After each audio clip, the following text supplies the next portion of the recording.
but I'm saying that we long to break down that fence between us, you see.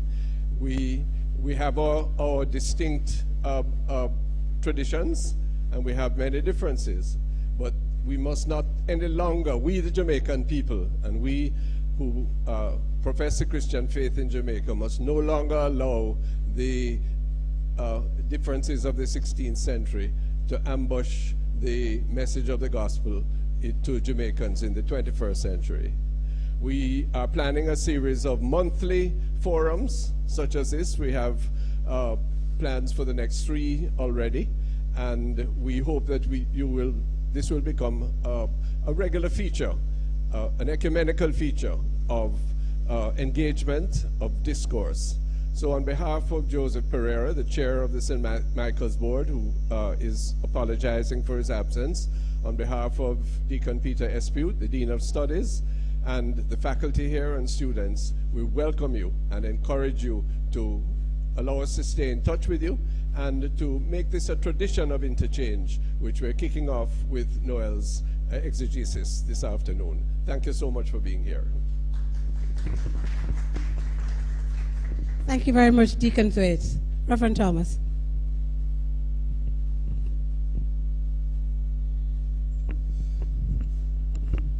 Brothers and sisters, all good evening. It is indeed a joy for me to be able to come the long way around to you. I think Reverend Thwaites is contemplating a more shorter route, whereas I have taken about 10 minutes to come across. If he should have his way, I will be here in 2 minutes because there will not be a fence between us. Try to greet him, our friend and colleague, Peter Espute, and of course, Your Grace, Bishop Richards. I come this afternoon with a certain spirit, given the occasion for which we have gathered. I was one of those who was misinformed about the Maccabees Bible, thinking that it was something to be afraid of and dread. I'm not too sure where the idea come from that we must be afraid of books and afraid of ideas. But I have since been happily informed about the Maccabees Bible, that it is maybe not so much a book but a movement. As you would be aware, it is the reaction against Hellenization, the conversion of Jews to the Greek way of life. And so you'll be hearing a lot about that this afternoon, but in essence, indeed it was a resistance to an imperial way of life. And with that, I'm sure that that is akin to our socio-cultural history in the Caribbean, given the way in which our history began in resistance. We're still living in resistance, and in the spirit of one long-established adjunct professor at UTC Dublin, Reverend Dr. Burchell Taylor. That is the spirit I come with, because as he would say, we say no to Babylon.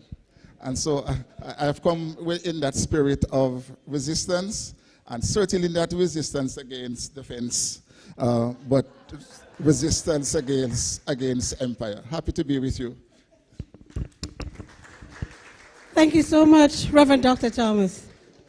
And Dr. Thomas is known for his work in the area of resistance hermeneutics. One of the, I think, Oral, you made the list of the top 20 Caribbean theologians that people should know, or something like that. Did you know?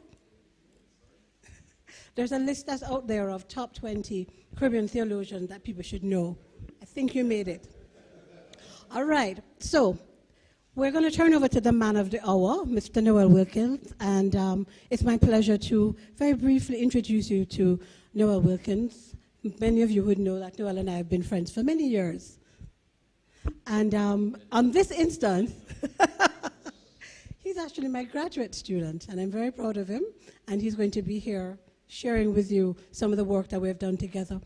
Another reason to know Noel, and his boss is here. He's a teacher of religious studies at Campion College, and the school is very well represented by Mrs. Grace Boston, who I know has offered lots of encouragement to Noel as he attempted to finish the thesis. So welcome again in a special way to Mrs. Baston. I want to also recognize the Archbishop Carter Foundation, which has a postgraduate scholarship, and Noel was the 2019 recipient of that scholarship, and it helped him to complete his studies. So, Noel, over to you. Thank you very much. So back in the day, when you're doing a presentation, you only had to be concerned about speaking to the audience. Now we have to be focusing on who is on Zoom and who is trained and all of that. So, Deacon, we've just nearly maxed out on 100 people on Zoom joining us to the little 30 that are here present. So let's start the presentation in two directions. What is the Maccabees Bible? And can I ask, who here has read the Maccabees Bible? Could you raise your hand? And this is something that somebody is going to be tentative to say, what is the Maccabees Bible? And could you raise your hand if you've read the Maccabees Bible? So Deacon Espute, clearly, Archbishop, Marvio, yes, you, and Marvio. No, just any of it. Right. So if you're Catholic, invariably. Now, the initial inclination when I started my master's degree was that when teaching in later training program here at St. Michael's, I would be doing the New Testament Christian scriptures. And invariably the conversation would come up, and I'd raise the point about what is a canon and the fact that our Catholic canon has 73 books. And majority of our Catholic students would go, what? And I said, yes, our Catholic Bible has 73 books, and the King James Version has 66. And they go like, what? So it's out of that initial wanting to do now something that would be on the canon, to explain the canon, and sort of explain why this was so. My supervisor said, no. Everybody writes about that. You can go online and find that. You're not going to do that. Round one to supervisor. So I got the idea I'm going to do something to the Maccabees. And by the way, I'm, of course, a product of both UTC and St. Michael's. So I started my first degree in St. Michael's and did the master's at UTC. And Dr. Taylor, Burchell Taylor, had a seminar, and I was speaking to him one day afterwards, and I'm saying, I'm struggling to find a title for my book, my master's. And in his own way, he says, why not the Maccabees? And there was my title. Now to figure out what to put in it.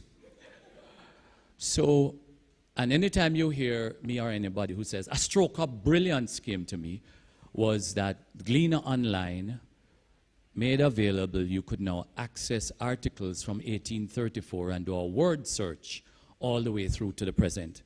Stroke of genius. I'll just punch in Maccabees and see what articles come up. Genius? Yeah. And then I'll write an article around the 40 articles that I found. That's not a master's paper. You can't thread articles together. Round two, supervisor. So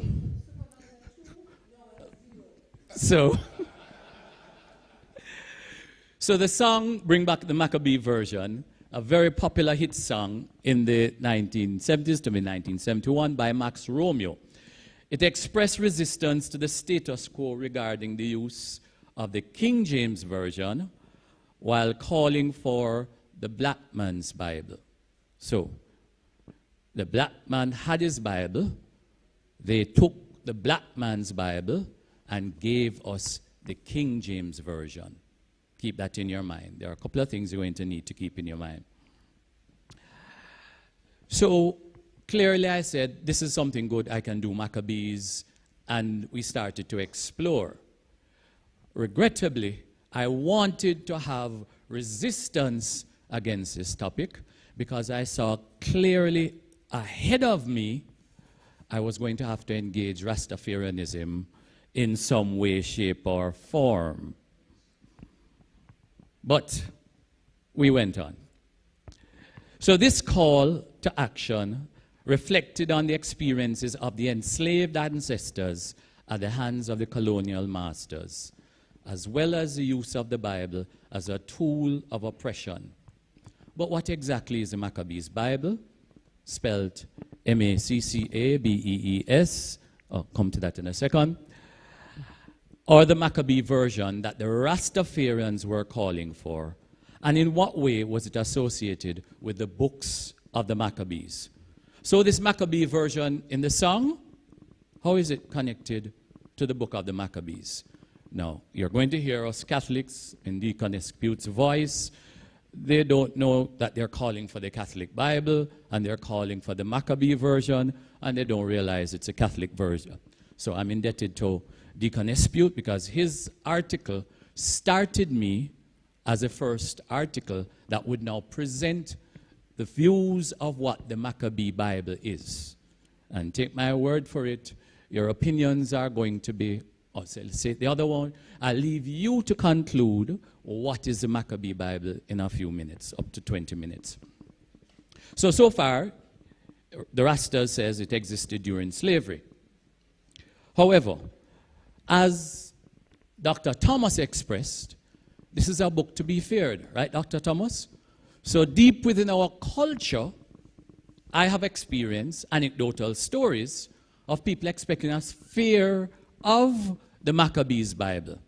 Not just we shouldn't read it, but to the point of being fearful of it. It could drive you crazy. Anecdotal story. I have been lucky that a number of my Gleaner articles have actually expressed some of the anecdotal stories I have heard, so I can present them as material or data supporting each of these anecdotal stories. You'll soon see where I'm going with this. Was it a mythical Bible passed on through folklore in song and anecdotal stories, or an actual Bible that existed during slavery and was later banned in the 70s? Was the Maccabee Bible banned in the 70s? Anybody knows? On this side we hear? Definitely not. Anybody say yes? Clearly no Rastas in here. Thought we invited some Rastafarians. Please, we'll check on that. So was it a mythical Bible? Was it simply a compilation of 4 books of Maccabees with Psalm 151? Was it? Where would I get that from? That's according to PhD Roderick McLean, and we'll soon meet him. Or was it a complete Bible edition comprising Hebrew Christian scriptures, as Deacon Espute, and we're going to be introduced to Reverend Tiedemann, and several others books which are referred to as the mystical hidden books of the Bible? Anybody ever heard about the hidden books of the Bible? Yeah, go online, you write hidden books of the Bible. You won't see the Maccabees in there? No, you won't. So foresight, I'll get back to him. So even a text associated with the occult. Anybody ever heard anything to do with that? Well, Professor Chavans on more than one time cites and quotes the Maccabees in the same context with one particular name that sends shivers up your spine. Anybody know what that name would be? Delawrence. Why would Professor Chavans be citing the Maccabees in the same context and sentence with the DeLawrence books? My principal, I've noted quite often, loves to say, Catholic science. What exactly is Catholic science, and does it exist? So I'd like to now introduce you to some of the articles, and I'd like to start with somebody who we find very familiar. I hope we all know this gentleman by face. And Just touch, hide. Hide. Here, hide floating. Right. So Mark Wignall writes in an article, Tough Times and Depression. So his article was really speaking about Jamaican attitude to mental illness. So far, so good? What does this have to do with Maccabees? Any guesses? Occult? Studying science? So I'm like little Smokey, this is our fellow, about 3 times per week. He's fully adorned in frame wire on his head and an extension that runs down to a crown on his head. And it has plastic balls, and he's barefooted. Next slide. I would then ask, what brought Smokey to this situation? Clearly suffering from mental illness. And a young man chimed in, him read too much Maccabees Bible, and it mad him. So that's one of the anecdotal stories that is in the Jamaican culture. People in rural parts, I think, have more repeated it than us in the city. But the Maccabees is clearly associated. So that's the first of the 3 that I discuss in my paper. So the first is, what connection is there between Maccabees? Now, I do make a point, which is a distant point, that in chapter 3, there has been studies done, and maybe I'll do that later on, I'll come back to it. But there's studies that was done in Ghana, where they have what I would consider a parallel experience, where there are people who have been known to have been reading the books on the occult, and they have exhibited schizophrenia. We call people who are mad, what condition some of them are having? Schizophrenia. So that's further studies which I'll pick up on later on. So that's my first point. What does Maccabees have to do with the occult? Now, if Deacon Dispute is right, if Archbishop is right, there's absolutely nothing in the book of Maccabees that could connect us with the occult. Or is there? The other 2 points, welcome everybody. I'd like to show you Max Romeo in his later days. I got a wonderful article, and it's a gem because my paper is revolving about Max, his comments in this article. So I've created my whole paper central around Max Romeo's comments. And listen to what Max Romeo says. I had the Maccabees version in my head about a year playing around with. A lot of producers did not want to touch it because the Maccabee Bible was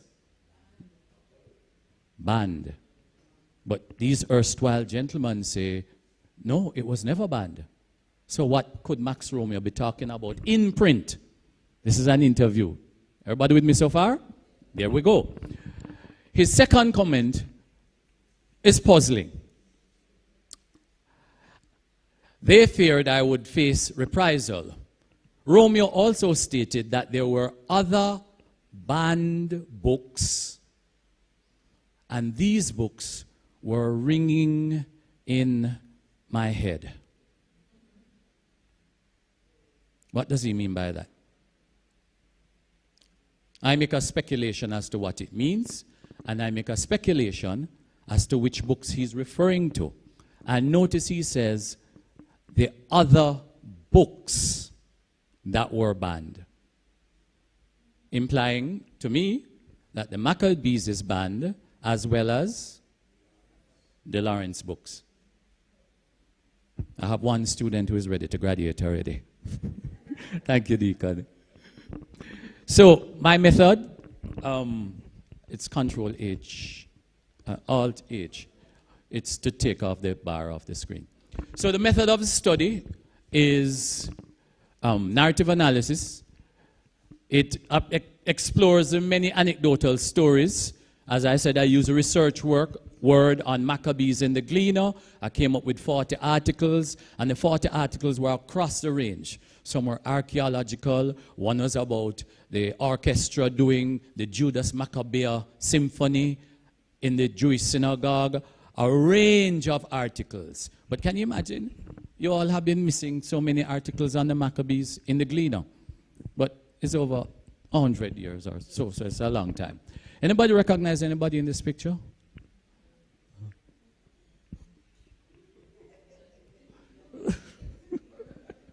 I thought you'd tell me Barry Chevans. The podium? Oh, okay. My bad.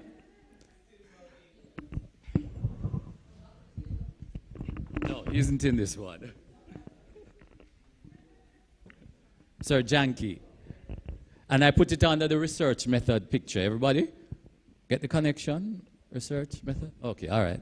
You didn't get it. Professor Chevans next, please, I think.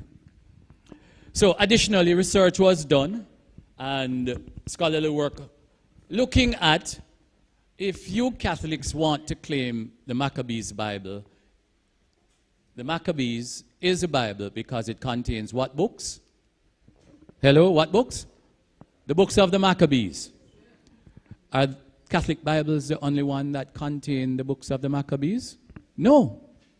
As a matter of fact, apart from the Roman Catholic Bible, gem number one, what you're going to learn, some of us know, but others are going to learn a little more, that the original King James Version, translated in 1611, also contained 2 books of the Maccabees. So far, so good? So the original King James contained the 7 books that they refer to as the Apocrypha. So, oops, we're not the only one with Maccabees. And it's the same Maccabees they had. They just called it the Apocrypha. That's bad language in Catholic. As a matter of fact, our Orthodox brethren also have books of Maccabees in their Bible, and hence they too could possibly be considered the Maccabee Bible if the basis is a Bible that contains the books of the Maccabees. Now, I will not explore the Russian and the Syrian Orthodox churches because the likelihood of those Bibles being available during slavery was very remote. And there's historical background to that. But however, I had to slip into the Ethiopian Orthodox Bible. Why? It too has the book of Maccabees. And Deacon Espute actually pointed me in that direction. Next. So I disobeyed a few rules. So one of the things we learned very early at Campion was you're teaching online. They started to put us this mode of dual. You have online students. After you start paying attention to the ones here, you forget the ones online. So there's 100 people there that are following on the camera.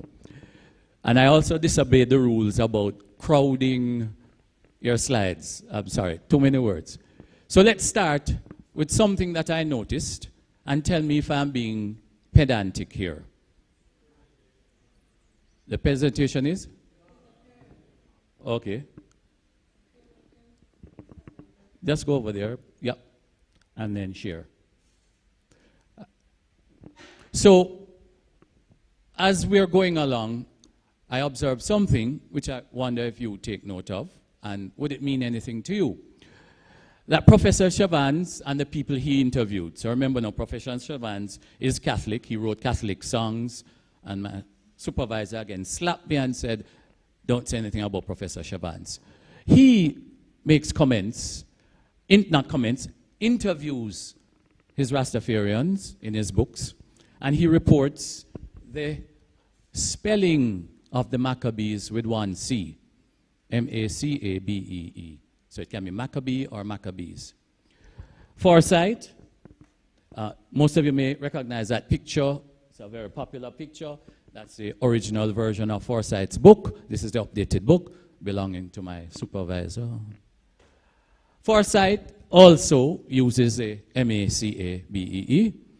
Similarly, Max Romeo's song, the title is actually spelled M-A-C-A-B-E-E, or Maccabee version.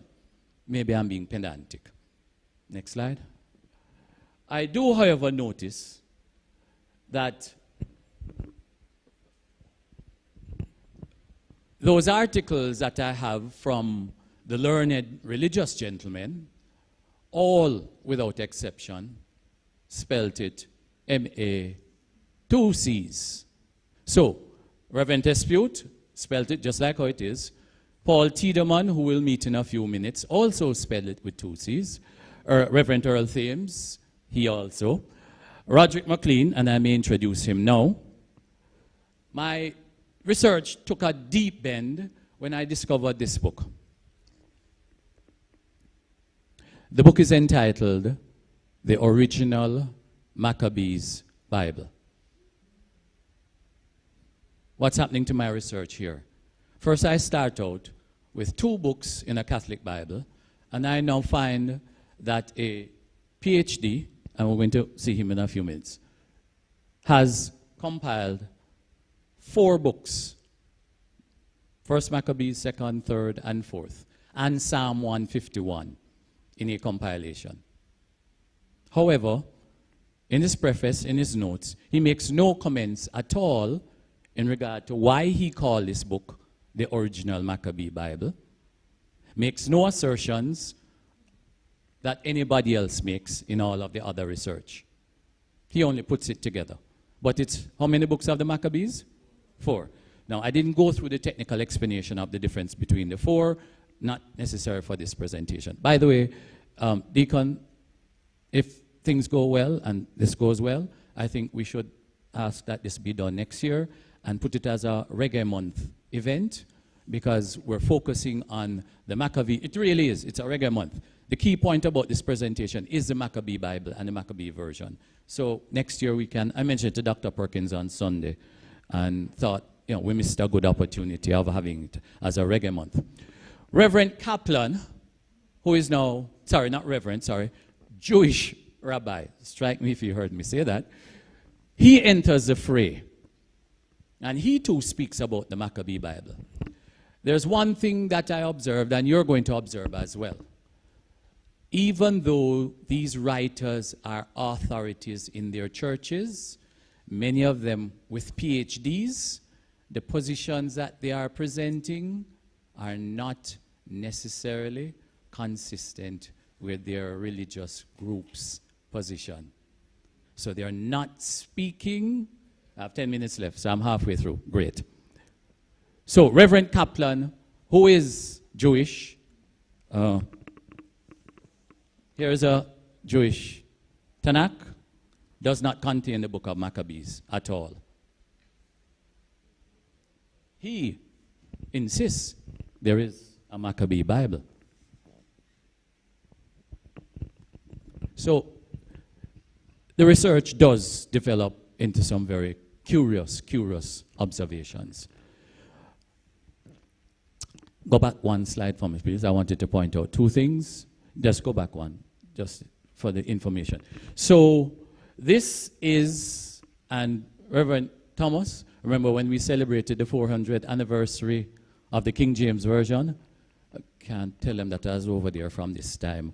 So this is a copy of a replica of the King James with the Apocrypha and the Maccabees, which was made available as a 400-year anniversary copy. So people could, and you can still go online and purchase King James versions with the Apocrypha in them. Right. That's a sample of our Catholic Bible. Going back, it's a sample coming from the Douay Rhymes, one of the earlier editions. Now we're in trouble again. And of course, so let's go on. And I'm at the 10, which is good. Anybody knows the significance of Psalm 151? Just to make sure it didn't go over anybody's head. How many Psalms are there in the Bible? How many Psalms in the Bible? So what's the significance of a Psalm 151? It's not in the Bible. There are a lot of these things that I'm going to say in the question and answer, which you're going to go like, how did we not notice that? And you're going to see 2 more. Yeah, just go over and click. So let's get through quickly. So we're now going to be introduced to our first article. And next slide. And Reverend Earl Thames introduces his article, and his article is entitled Rastafarians' Challenge to Christianity, United Church, and he was given an apologetic, a Christian apologetic, refusing the teachings of Rastafarianism. That's his sole purpose in this article. I liked his article. I liked him because he demonstrated a knowledge of the books of the Maccabees. And when I say knowledge, the content, and he also said the Maccabees have historical value. However, these books were included in the Catholic Bible, his quote, in other Bibles explicitly marked with the Apocrypha, and that's a sample of one of these modern-day books, a New Revised Standard Version with the Apocrypha in it. So you have modern-day non-Catholic Bibles that now contain the Apocrypha, and at least one of them contains Psalm 151. They were readily available in almost any bookstore in the 1970s, so the Maccabees were not banned in Jamaica in the 70s. Right, Deacon Dispute? Right, Deacon Thwaites? Definitely not banned. Now, here is somebody who rejects, who is also saying that. Let's move on. His next comment. Right. So books of the Maccabees were excluded from the King James and others because they're not deemed inspired literature. And I was told never to be dependent on your slide, but it was to make sure I don't overtalk. And he had two conclusions. No such Bible as the Maccabee Bible. His conclusion is, the books are not scriptural, they don't belong in the Bible, so there's nothing called the Maccabees Bible. Reasonable conclusion. And the second one, the Maccabees had nothing to do with Rastafarian beliefs. Is he correct? The Maccabees have a lot to do with Rastafarianism. Maybe you know Dr. Pinnock. Next one, we have the starting article. Go ahead, just go ahead. It shouldn't stop you. And if you do, just sign off of Zoom from me. So we get Deacon Espute's, share screen. Deacon Espute's article. And Deacon Espute, as we know, would make the simple and obvious conclusion. The Maccabees exist, and the Maccabees Bible is the Catholic Bible. Very simple and straightforward. This Bible arrived early in Jamaican history from the 1500s when the Spanish arrived here, correct? Everybody knows that? And has been banned many times throughout the history of Jamaica. So it was banned from 1655 when what occurred? English took over and they threw out the Spanish, and hence Catholic religion and the Bibles were thrown out.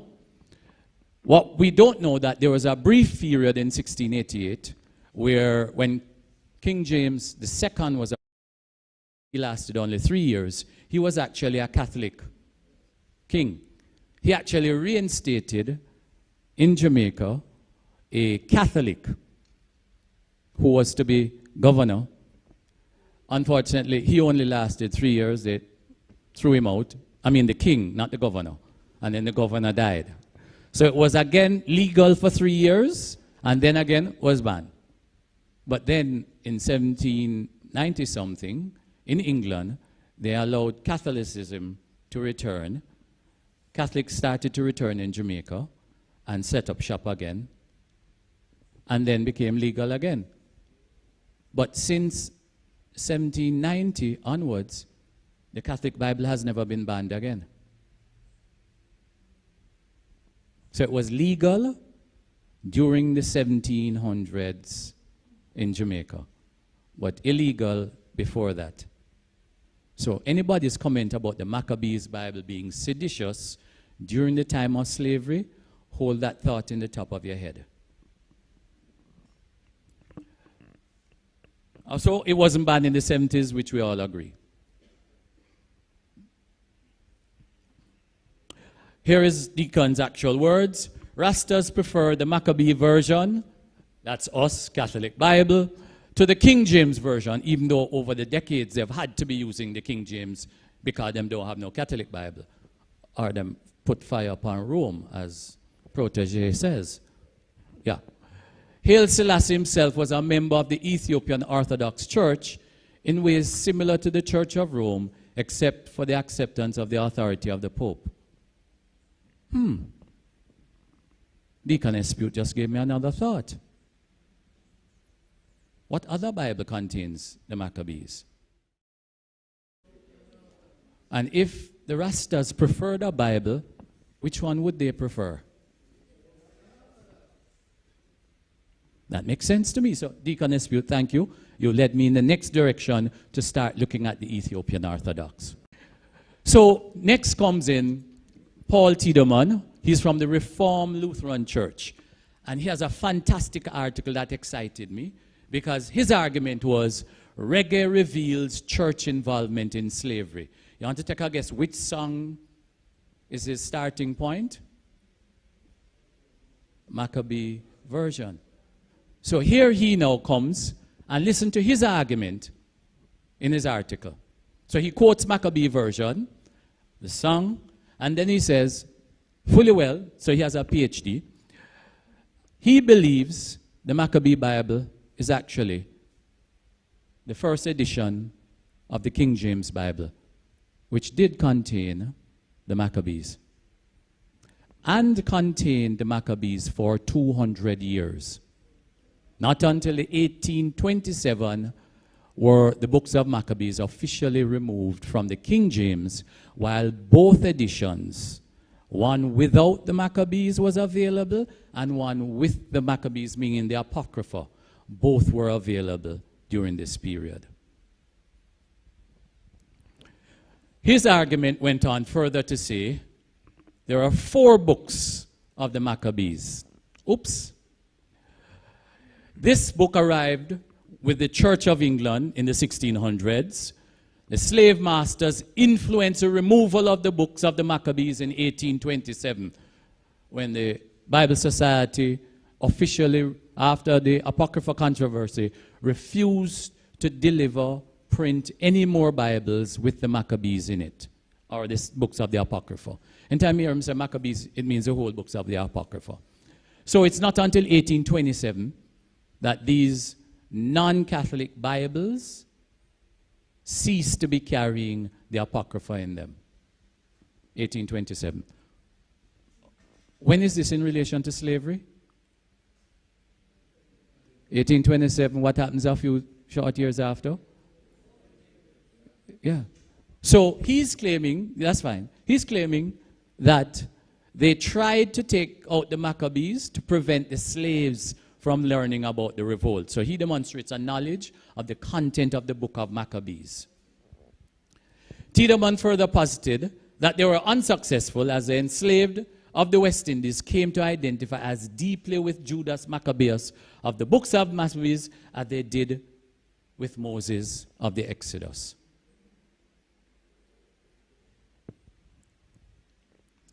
So he claims, no, not a Catholic Bible. 3 more slides. 3 more slides. Let's go. This is, if anybody doubts it, that's a copy of the preface of the original, I call it the original King James, and clearly you'll see listed all of the books of the Apocrypha in the 1611 version if you had doubts about it. That's a copy of the 1611 book. Next one. Oh, by the way, sorry. Yeah. How many books this guy has? How many Tiedemann said a while ago?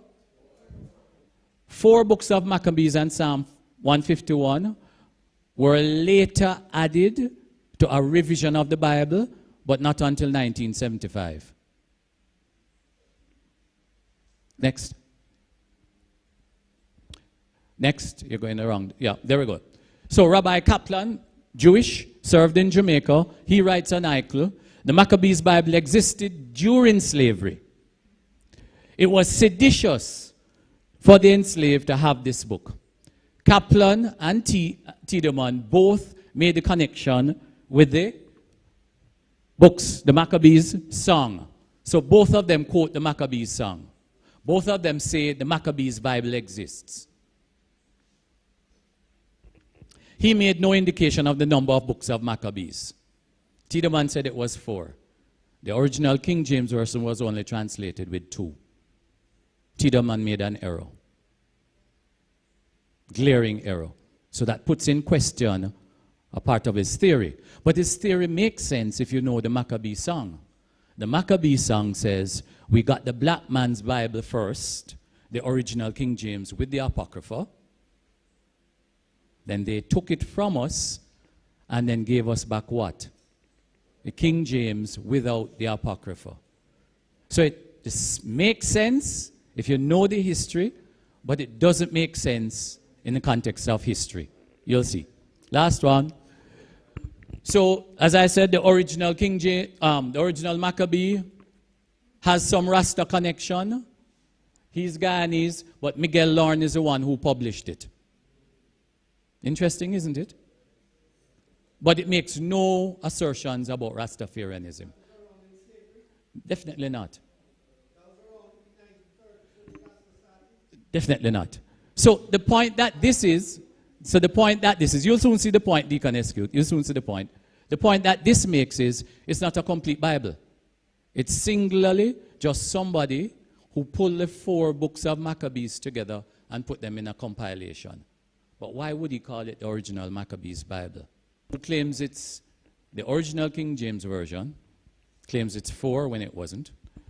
The Catholic Bible, you will find, during slavery, was in Latin and not widely distributed in Jamaica. If you remember, they accused us of keeping away Bibles from the congregation. Everybody remember that accusation? So Bibles would have been singularly in the hands of the church and the priests, but not readily available. And in Latin. That would attribute a sense of mystique around the reading of the Catholic Bible and the Catholic Mass, which was also in Latin. So when the enslaved would have heard this, possibly there's some mystique around this whole Catholic Bible, which has been passed on through the culture, through the generations. Maybe. I observed something, and again, you put the weight to it that it's valued. In the books of Maccabees, there are 2 significant events that I think Rastafarians would associate it with. A, the Maccabees were forced to eat pork against their will.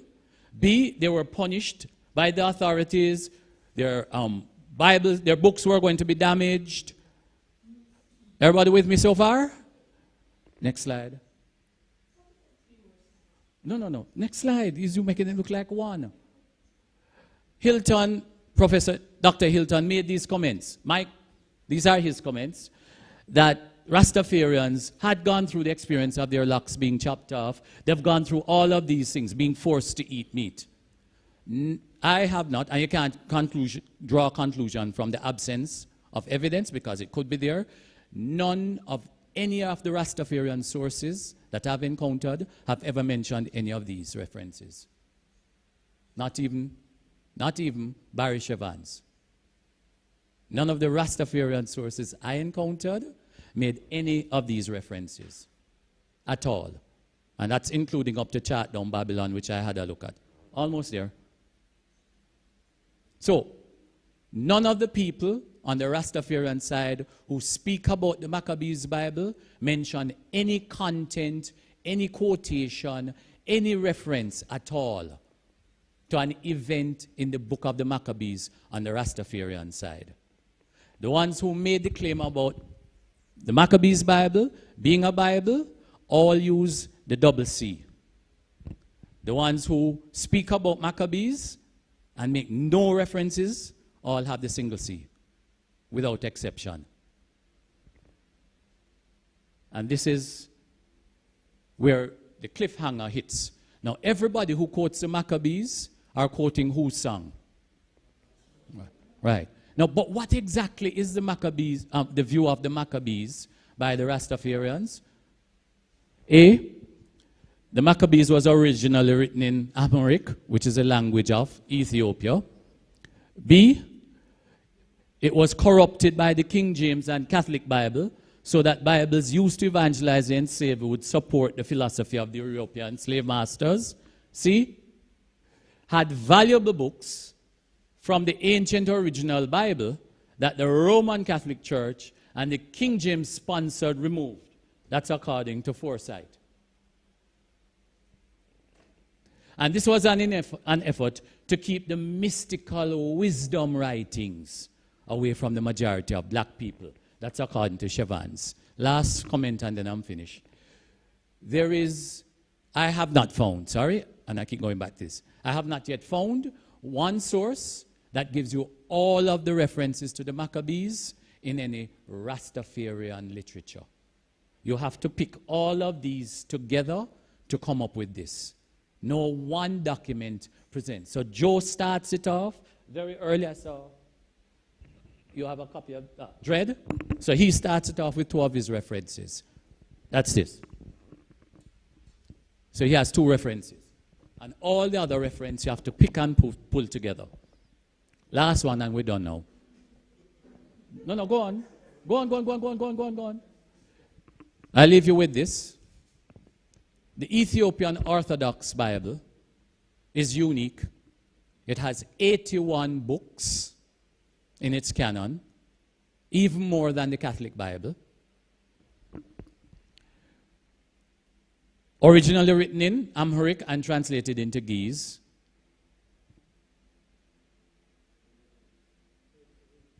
And the specific Ethiopian Orthodox Tweedo Church Bible contains 46, 35, and books that none of the other Bibles have translated.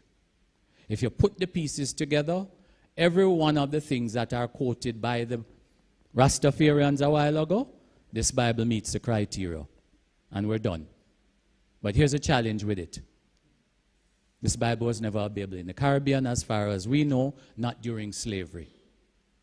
And it was never translated into English until Emperor Haile Selassie came in and got a 1930 edition, and then they had trouble even translated to English into 1956. My proposition is the Maccabees, in the Rastafarian mind, is the Ethiopian Orthodox, but it's a reading back into history about what they now know and claiming about slavery, which has nothing to do with the Bible.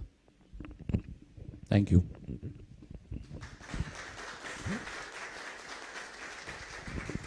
Thank you very much, Mr. Wilkins.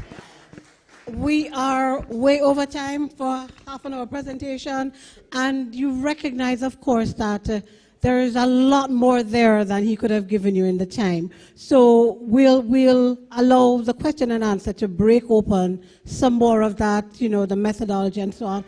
I do, however, have to turn over to our panel, and I'm going to beg the gentleman's indulgence, given that we're really over time in terms of what we expected. I had said 10. Would you indulge me with 8? 8? All right, hold on. They're saying 10. Does that mean then that you guys are willing to stay beyond 6:30? Can we go like another 15 minutes, 20 minutes? All right, it's looking like people are not going to leave. To my colleagues who are online, I hope you can bear with us. There is a richness there, and let's try and find a way to parse it out. So let's begin. I'm going to ask Reverend Taylor to start first. Burchell, are you okay going first? Yeah, man, come. And I'm not going to spend too much time with introductions because our panel is actually very well known. I need to say thanks for the invitation to be sharing in this, and also at the same time to indicate that I have no great learning in this area, but I had my encounter with the presenter, and he insisted that I should be part of this. I want to say that listening to him and having read the manuscript, I would like to say that the thing that kept turning over in my mind is what I call the politics of the Bible. And by the politics of the Bible, I mean the politics of the use of the Bible. And I believe that this is related to what I call in the first place oral tradition.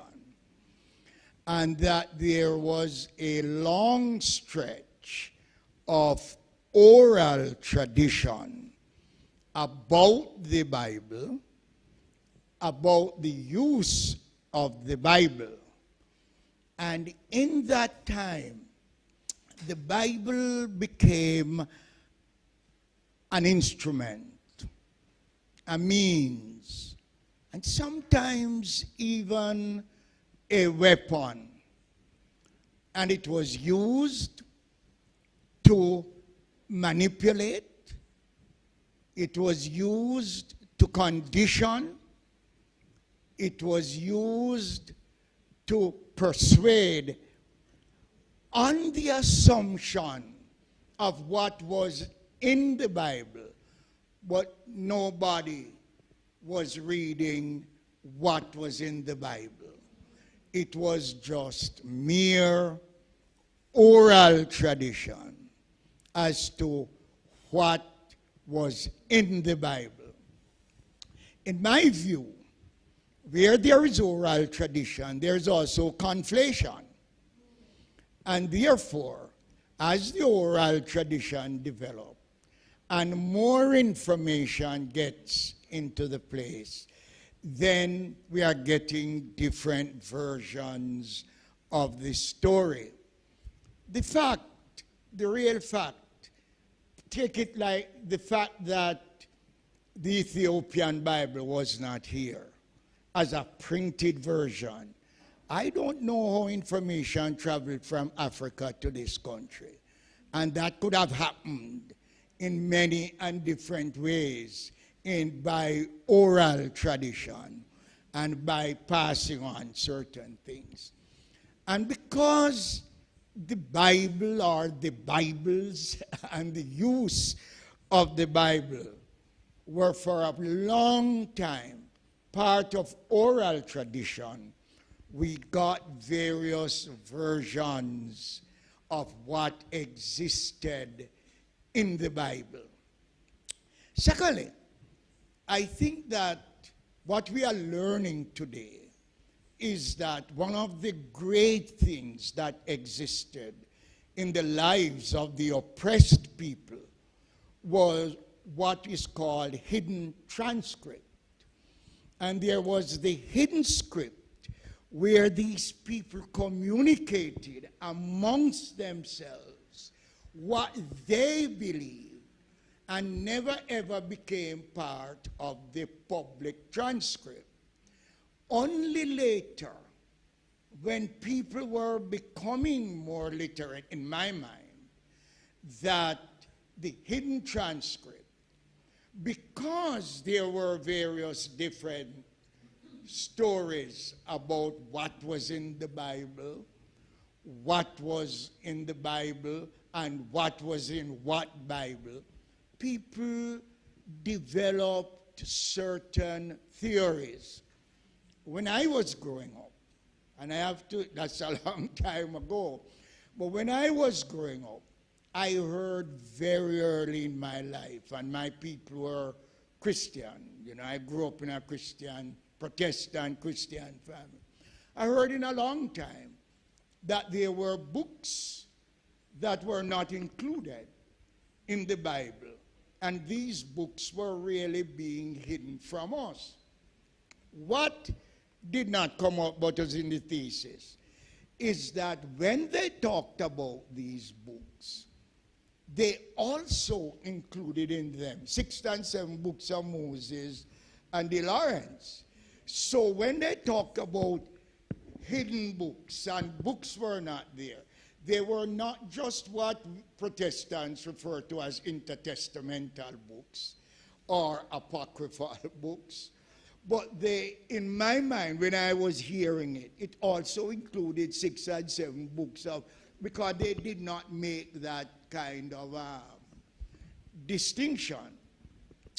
But my argument is to talk about the Maccabees Bible is really inaccurate. It is a talk about a collection of writings that includes the books of the Maccabees.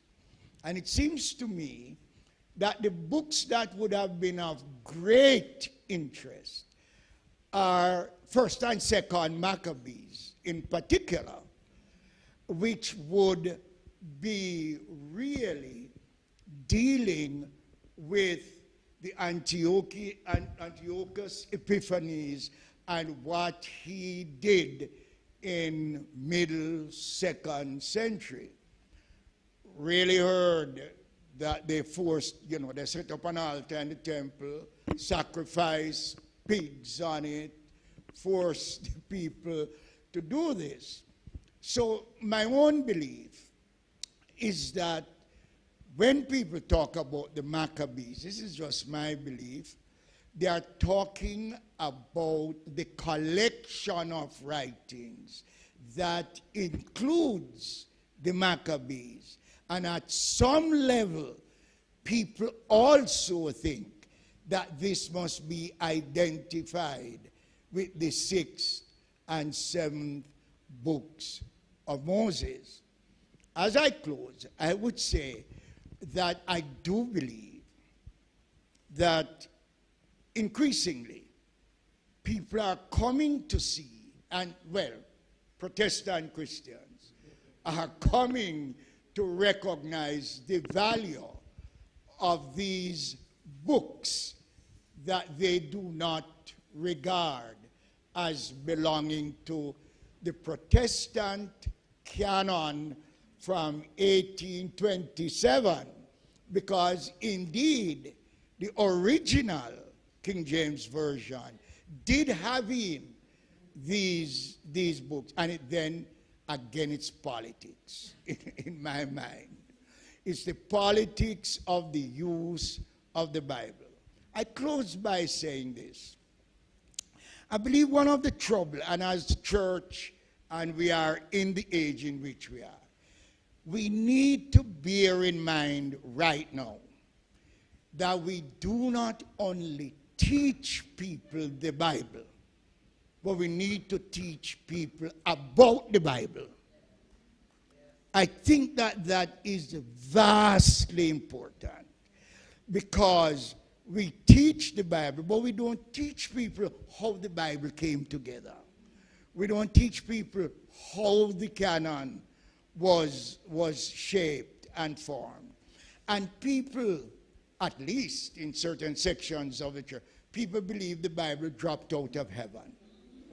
People believe that the people sat down and the Bible was dictated to them directly, word for word. And watch it. I won't be around, but I believe in the next so many years, the mystique that is about the Maccabees Bible, which I believe are books that are, the mystique is going to be around, at least in Protestant Christianity, the mystique is going to be with the King James Version. Right now in the church to which I belong, people are saying they're not reading any other version about the King James Version.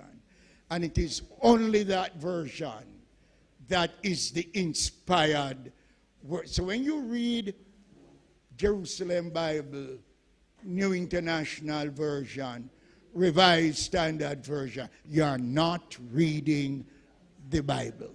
And I believe in that same tradition, we now mystify certain versions based upon the politics of the use of the Bible.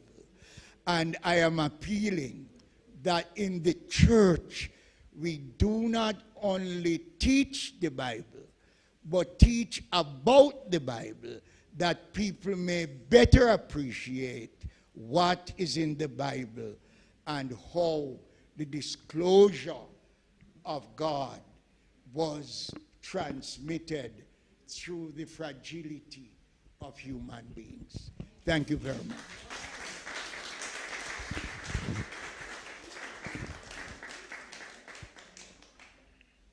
So there is two things.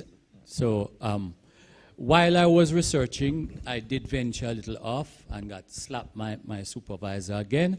I actually started to study the African countries that came to the Caribbean when they were Christianized and how effective was the level of Christianization going back to the time of, to try and trace to see if some of the drift from Eastern Africa with the Ethiopians came over to Western, just to see if that drift came to the Caribbean, but I was slapped and told, get back on track again. So that's maybe later on.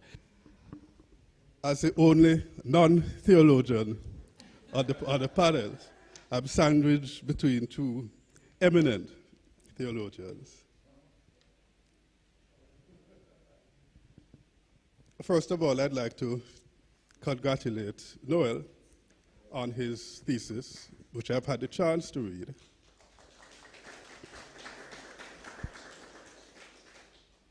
Which bravely explores one of the continuous controversies around Maccabees and its relationship to the Bible. And he has done excellent research. I don't know if I necessarily agree with all his conclusions, but he does raise some very interesting points. And well, my first, I'm not going to do an agree-disagree. I'm just going to comment on some of the things that he has mentioned that are contained in the thesis as well as in his presentation. And to first agree that the Maccabees are no myth. They exist. Whether they are part of the original Bible or not is, as the previous speaker said, a matter of politics. And the church is notorious for its politics.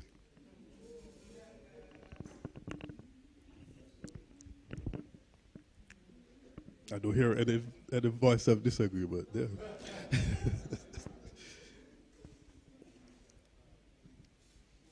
It's understandable, given the context in which Rastafari developed, that they would latch on at some stage, and not in the early stages of the evolution of Rastafari, but a little later on, that they would hold on to Maccabees as something that was relevant to them. And this is particularly because of what the books of the Maccabees spoke about, which was really resistance and rebellion. So in that context, it's easy to understand why it would have a particular resonance with the Rastafari communities. Because I also want to make the point that there is no one unified Rasta theology. Right? But that particular thing is held more or less in common across the different mansions of Rastafari.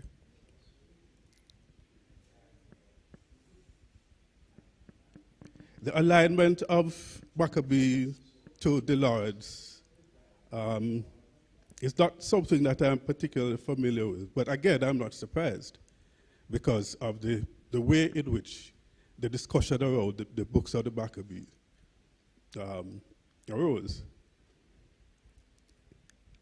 They were not banned, as were the Lords books, which still are banned, actually. And in my early days at the Jamaica Bible Bank, there was a researcher who was doing work on the Lawrence, and at the time, the then Minister of Culture, who also happened to be at the time the Prime Minister, actually wrote to the Commissioner of Police asking for an exception to be made so that this researcher could have access to the Lawrence books. I saw the letter that was written. I have yet to see a reply from the commissioner. But, you know, the Maccabees became conflated in this whole mystique of the Lawrence, and mistakenly so. There's a strong link between the Maccabees and Judaism because the Maccabee family were Jews. And the book speaks to their rebellion against the authorities at the time. It is also interesting, and I can't recall if Noel actually mentions this or examines this. He couldn't examine everything, much as I know he would like to. And I've known Noel for many, many years. And I'm very well aware of his persistence.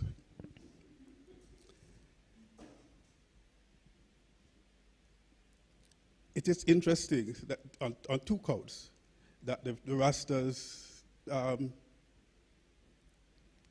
critical of the Pope, yet the Roman Catholic Church and the Bible that is, well, sometimes, but not universally used in the Roman Catholic Church, contains the book of the Maccabees. And also that they lay claim, some anyway, to being the original Jews. And as I said, I can't recall if you examine that to any extent. Which points to, you know, certain contradictions which exist in any theological construct. Historically, the availability, not only the availability of the Bible, whether it contained the Apocrypha or not, it would not have been, A, widely available, and in reference to what Dr. Taylor just mentioned, not many people, even if they had physical access to it, could read it. So there was limited access. And certainly in the Roman Catholic Church, but also in at least one Anglican church that I'm aware of. As in the Anglican Church, you have what is called High Church and Low Church. And my grandparents were, and my mother were members initially of the Kingston Parish Church. And certainly in the early 20th century, High Mass was conducted in Latin, right at the bottom of King Street. So that made access to the rituals and liturgy of the church even less so. And that has only changed in recent years.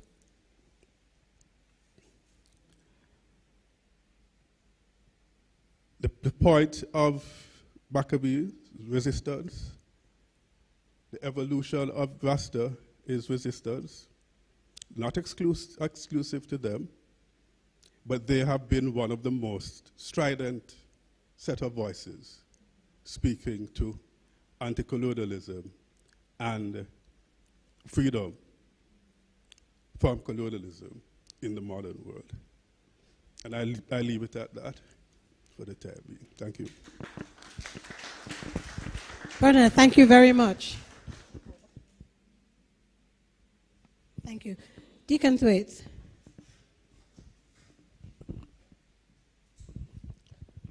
When you are the number 11 batsman, and there's going to be an appeal for light very soon, the best you can do is to lick out. I'd like to inject a little humor, if I can elicit. When Honorable Dr. Burchell spoke about teaching people about the Bible, how it came to be, I remember an instance when the late Monsignor Mokian he picked up a very strong evangelical person of deep faith, and they were on a long drive discussing biblical matters, dogmatic matters. And when the argument came to a close, the gentleman said to him, "Well, I don't see so-and-so that you are putting forward in the King James Version. And if the King James Version was good enough for Jesus, it's good enough for me." Let me ask you the question, though. Why do you think, why is this yearning that Noel Wilkins picks up in his very, I want to say, exhaustive, almost rinsing of limited sources about the issue of the Maccabees Bible? His sources are exquisitely parsed and taken apart, I think we'll all agree. But they're frail. They're matters of oral tradition, for the most part. Some of the commentators he would acknowledge, I'm sure, who he mentions, really have no depth of research in Jamaican culture. And one has to draw out and thread the connecting and sometimes conflicting issues as he does so well. Why the yearning? What is it among our people that seeks for some explanation within the Bible of their predicament? Noel Wilkins is to be congratulated for continuing the tradition of theological research relevant to Jamaican life. He seeks to clear up a very significant textual issue. If sola scriptura, scripture alone, is the basis for faith, then it's important for us to agree what is authentically scriptura. You agree? Yes. And the rereading of the book of Maccabees and relating that to Rasta struggles makes it easy to understand the currency of this argument in popular circles. The story of the mother and the 7 sons reminds me of what happened at Coral Gardens. Yes? It wasn't pork, but it was an abuse and an outrage of Rastafarian, of human dignity. The echoes of the Christmas rebellion are to be found in 2 Maccabees chapter 8. And in the account of Judas and Nicanor, we see the ultimate and proportionate victory of the righteous cause. So it is not surprising to me that there is this resonance, particularly if it has the aura of suspicion that it has been kept in secret deliberately so. The attraction of the Maccabees picks up on what may be incoherent among the majority of Jamaican people, but is the real substratum of Jamaican consciousness. That is, a conviction that within the scriptures lies the key to resistance against oppression. That trust in the word of God and a yearning suspicion, often garbled and without evidentiary foundation, that the religion of the white man was missing something, that it was a text deliberately withheld, the same text that must be there, sometimes a clutching at straws, meticulously examined by Wilkins, revealing, however, a deeper search for a faith source which speaks to their need for liberation and remembers and chronicles the reality of servitude. The colonial church union could never have countenanced Maccabees. No wonder King James had to be revised. And who else? Pastor Nib of great fame was the one who was quoting the Bible to Sam Sharp on the eve of the Christmas rebellion and telling them that it was the word of God, that they should go home and not confront the murderous people who wanted to subdue them. Sadly, it was Father Woolett, was it not, who was congratulating Governor Eyre after the 1865 rebellion on the basis that order and justice and God's peace had been recovered by what Eyre had done. Where else is in the record of even contemporary, where else is the record of even temporary religious and political independence of the chosen people, if not in the exciting, riveting stories in the Maccabees? Exceptionalism by that group of persons and by the Anawim of the society generally is a response to the disrespect and oppression which is their daily lot. The sources, as I say, appear to me to be thin, but they nonetheless have underlying a deep need for an explanation of how the Word of God explains, and a deep sense of hurt that it appears not to explain and offer a solution to their oppression. We have many questions to ask out of Wilkins' study and these reflections. Can we, as a Jamaican society, confront the question, how has King James and other versions of the Bible been used to enslave people? Was the book banning of the 1960s, even if it didn't include the Maccabees, how has it fanned the suspicion of Bible censorship? Both Dr. Taylor and myself at various events in the 1960s had books banned and taken away from us when we brought it. I had a book called Black is Beautiful by Angela Davis, and that was taken away from me by one superintendent, Barry used to guard the Prime Minister. Barry Ford, yes, never returned, and there were many others. And that indicates a frame of mind that I think underlies much of the concerns that people raise. What happened in 1827? What was the political basis in 1827 which caused 1st and 2nd Maccabees to be expunged from the King James Version? Where do we find this prodigious search for an analysis of texts deeper than the rasters themselves, which Wilkins now offers us?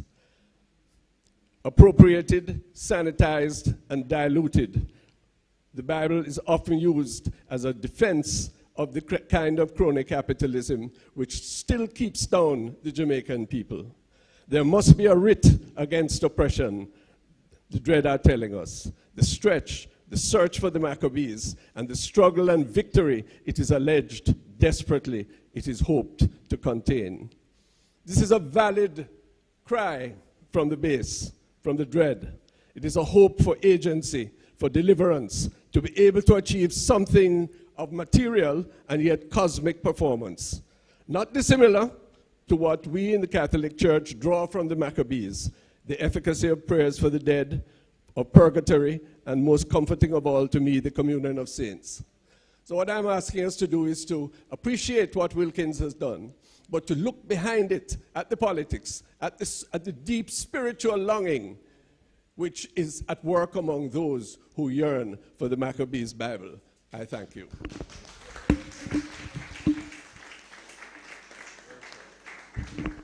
Deacon, thank you very much.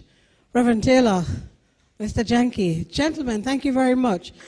You worked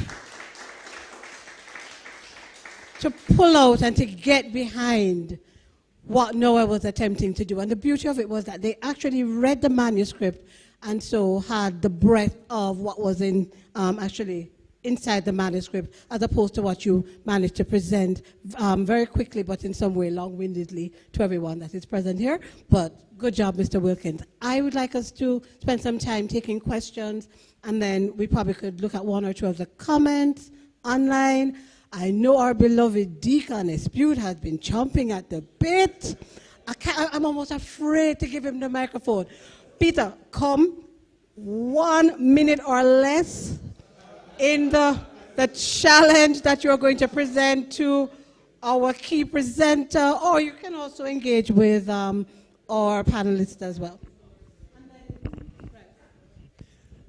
I want to thank Noel for letting me have a look at the thesis a couple of weeks ago. And so I also have read the document. I would have liked him to evaluate the sources.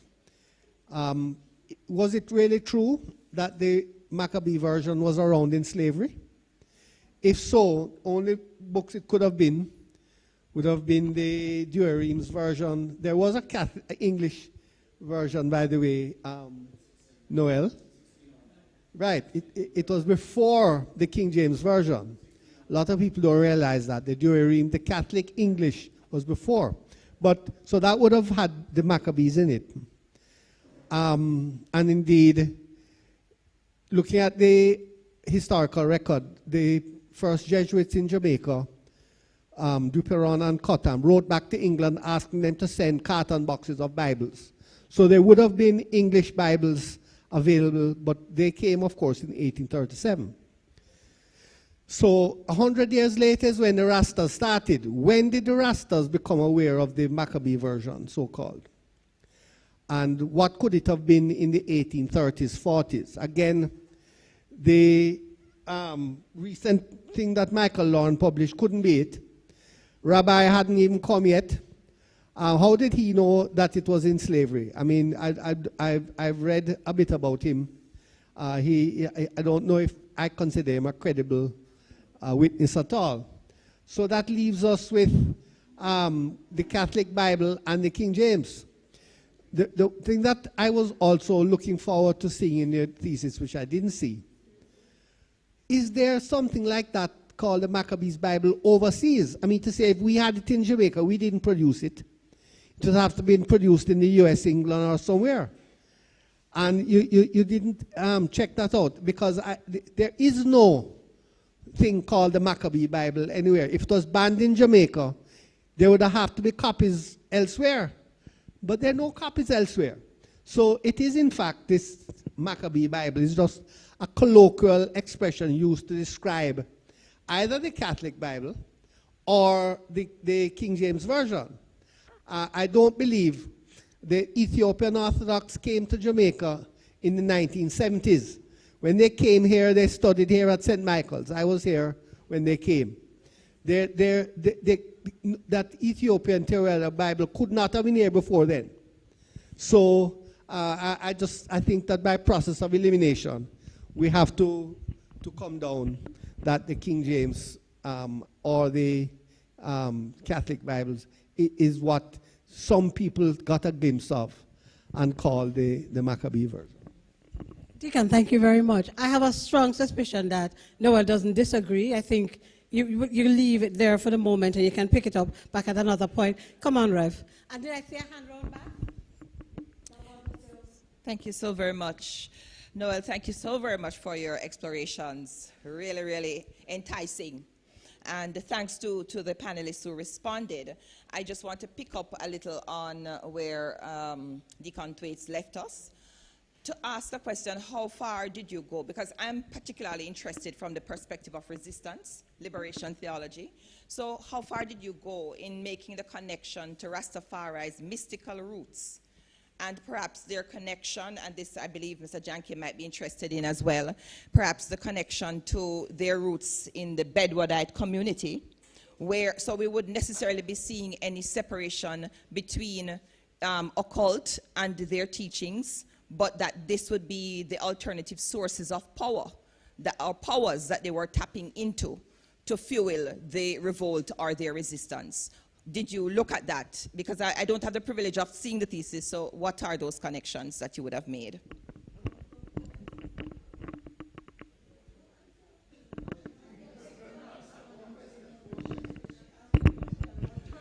So I'll try and be as brief as I can, since I've used up all of the time that was allocated, and that's why I said I was not going to respond to, because I've already overused.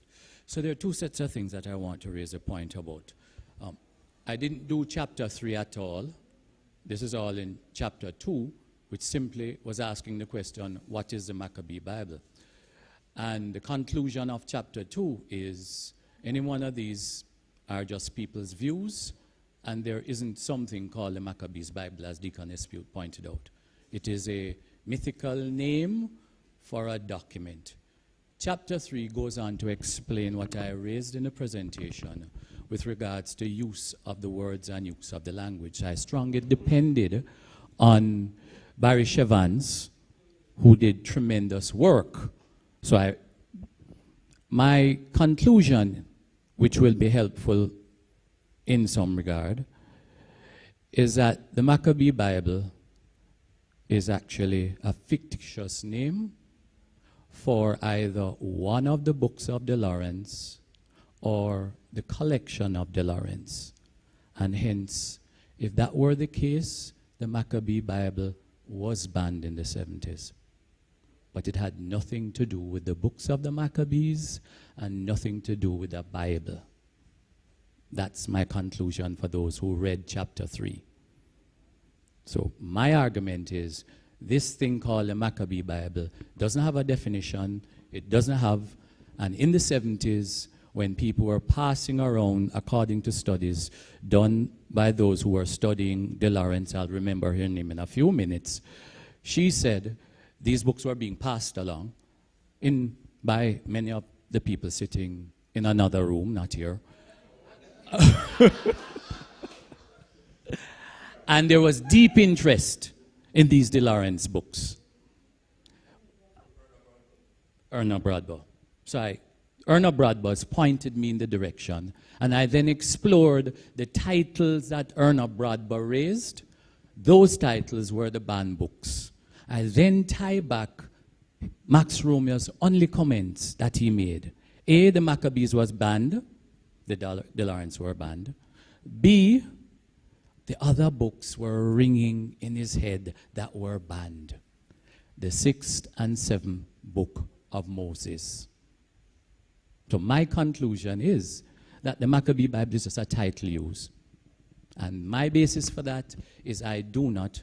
So the liberation theology argument, Dr. Thomas himself knows why, because I wrote a paper for him dealing with the aspect of resistance as Maccabees. So Dr. Thomas can attest to that point, but I'm not a liberation theology. When I was to be doing liberation theology, I was over UWI doing sociology, abnormal psychology, and hence I turned out like this and not a liberation theologist. Much to Dr. Terry Lochin's sanguine. So Dr. Thomas, that's why I struggled so much in your course. I was trying to pick up very quickly. So my conclusion is, the Maccabee Bible is actually a term that was created to pass around those books that were De Lawrence books.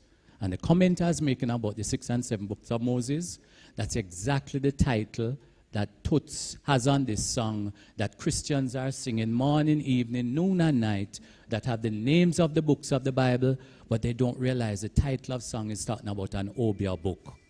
And he got away with it.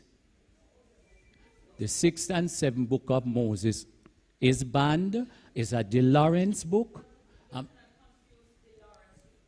Okay. Okay. All right. So step back 2 steps. A book on the occult. Great. We're together. A book on the occult. And the only reason why I said that is in the context where even Chevans himself makes reference to the early Rastafarians, he mentions that Dunkley and had Maccabees and De Lawrence books in their initial startup of their organizations. And that's according to Chevans. He states that they possess Maccabees and De Lawrence. Later on, in the growth of Rastafarianism, there becomes this anti-occult sense, which again drifts back into the 70s, because again Rastafarians start to read these books on the occult and claim that they have hidden mysteries in them. That's what Forsyth claims. And the books he's attributing them to be are occult books. And that's a challenge. So I did do a little bit of reading in that year. Any other questions from the audience? She upon the science.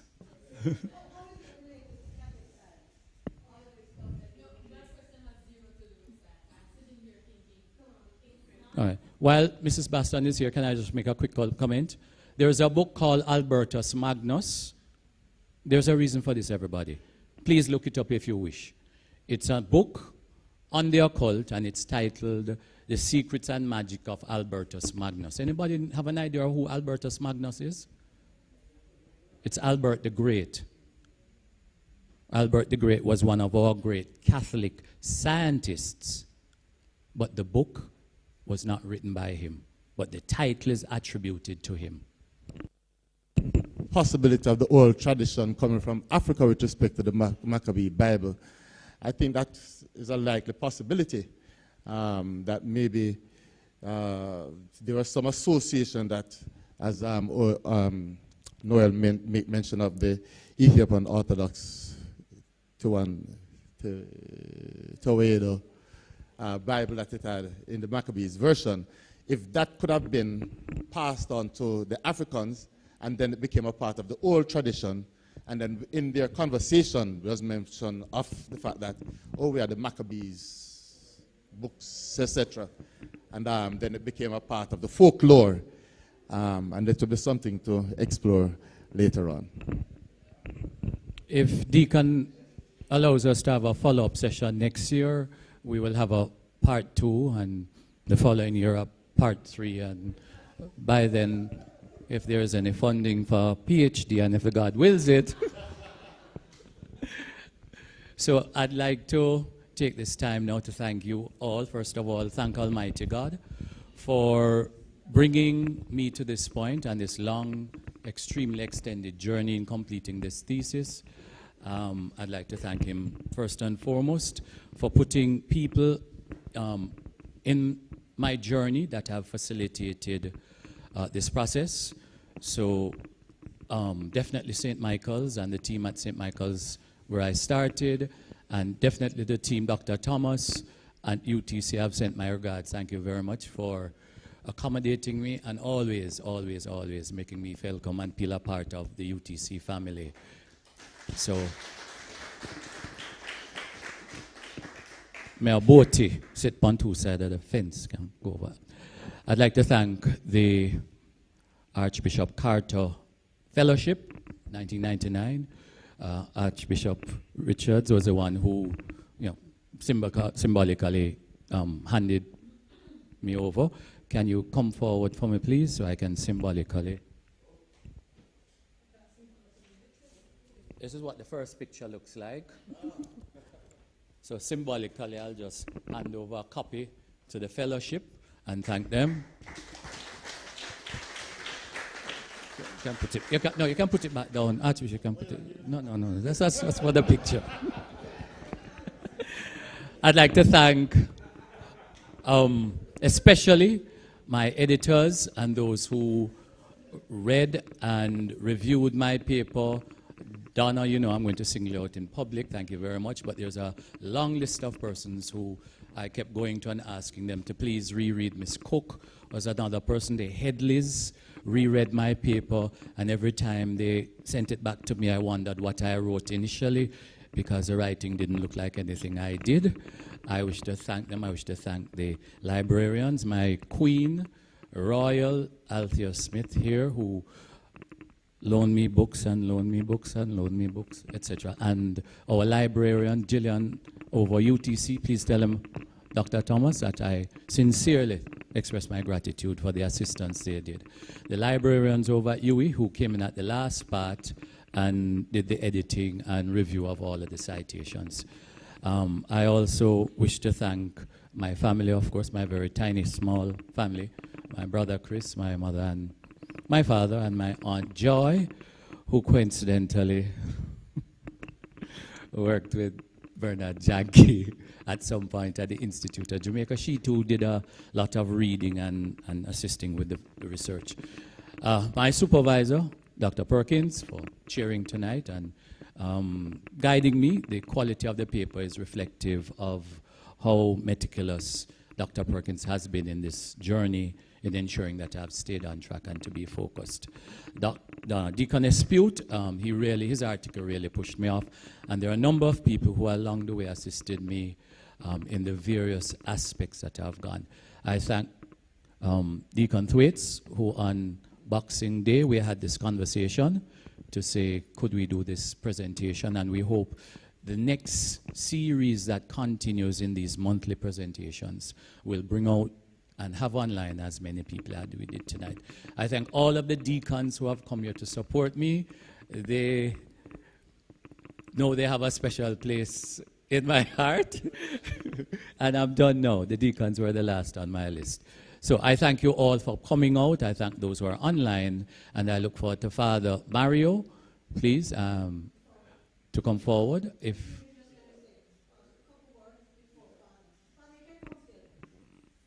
Okay. So thank you all very much for being here. And please, I cannot forget Nicholas, Royal Tech Team, who is doing the streaming on YouTube. And we thank you tremendously, Nicholas and Mark and your team, for being here. Thank you very much. I am asked to do a commercial on the next 3 talks in the series that we already have planned. The idea is that every last Thursday of the month, there will be a workshop, seminar, forum here on a topic. So the next one will be Dr. Rotimi Omosulu. He is a philosopher in the philosophy section over at Mona. His specialty is environmental ethics, and he will be giving a presentation on environmental ethics. The following, that is March.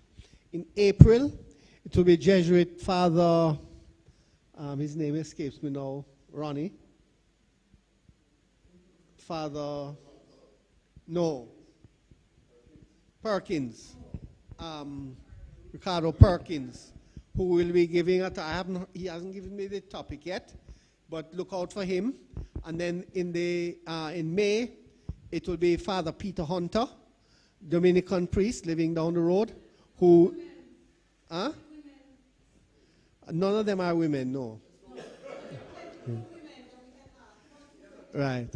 And so those are the 3 that are lined up. We're really going for staff. And so I invite you, and you will, the same way you heard about this, you're likely to hear about the next 3. Thank you very much.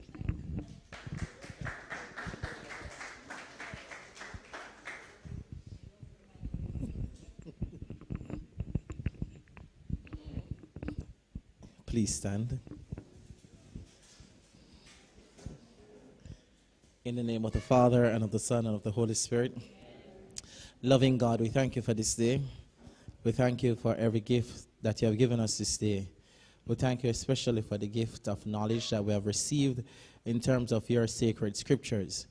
We pray, Lord, that after all of these discussion, one thing that we'll take away is that your word is a light unto our path. And so we may follow your word, that it may guide us.